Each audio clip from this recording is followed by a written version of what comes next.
Écoutez, je ne suis pas surpris parce que c'est le problème technique de la CENI qui a amené le recul de 2 semaines.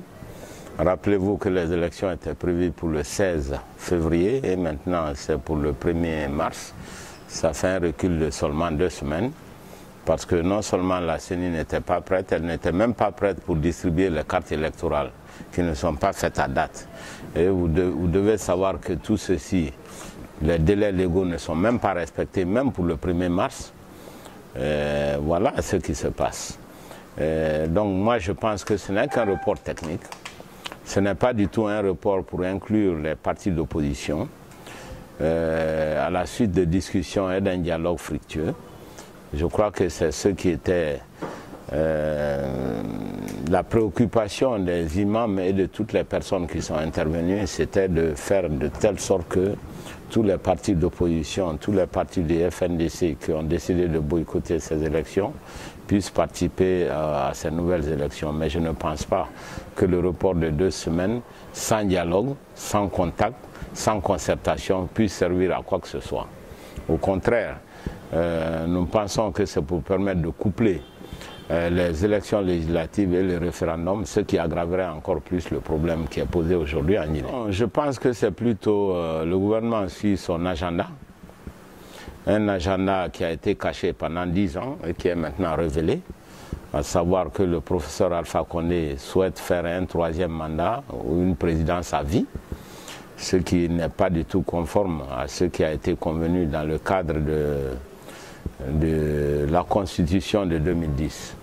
Souvenez-vous qu'avant 2010, déjà en 2001, le président Lansana Conté a essayé d'implanter le koudaïsme, la présidence à vie.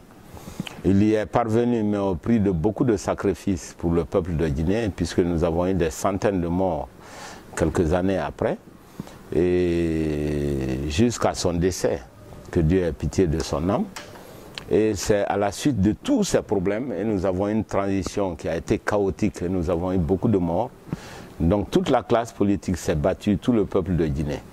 Et au sortir de cette bataille, nous avons dit, bon, essayons d'éviter maintenant à la Guinée la même situation.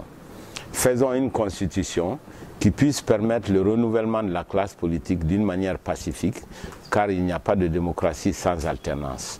Et je dois dire que le plus grand combattant de cette période, c'était effectivement le professeur Alpha Condé, qui s'est battu avant 2010, non seulement en Guinée, mais dans tous les pays africains, pour dire que le retard de l'Afrique est dû à l'obsession des dirigeants, une fois arrivés au pouvoir, qui s'accrochent éternellement.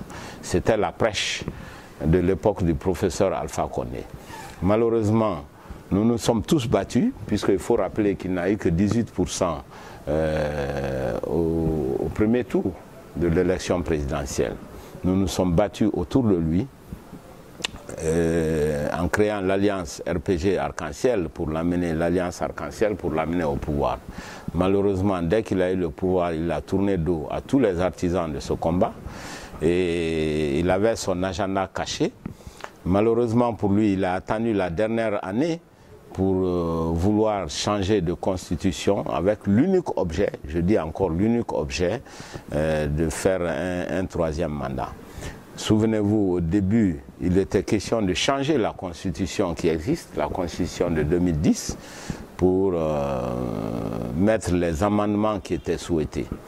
Mais lorsqu'on s'est rendu compte qu'il y a des intangibilités, notamment l'article 27 qui ne permettait pas de faire un 3e mandat, c'est seulement en ce moment, et seulement à ce moment, qu'il était maintenant question de changer complètement de constitution. Donc ceux qui s'évertuent à mettre un débat constitutionnel, je dis toujours qu'on n'a pas de débat constitutionnel en Guinée, on a un débat sur le 3e mandat. Si ce n'était pas le cas, le président de la République aurait fait une déclaration en bonne et due forme pour dire qu'il veut une nouvelle constitution pour le progrès du peuple de Guinée et que lui ne serait pas candidat pour un 3e mandat.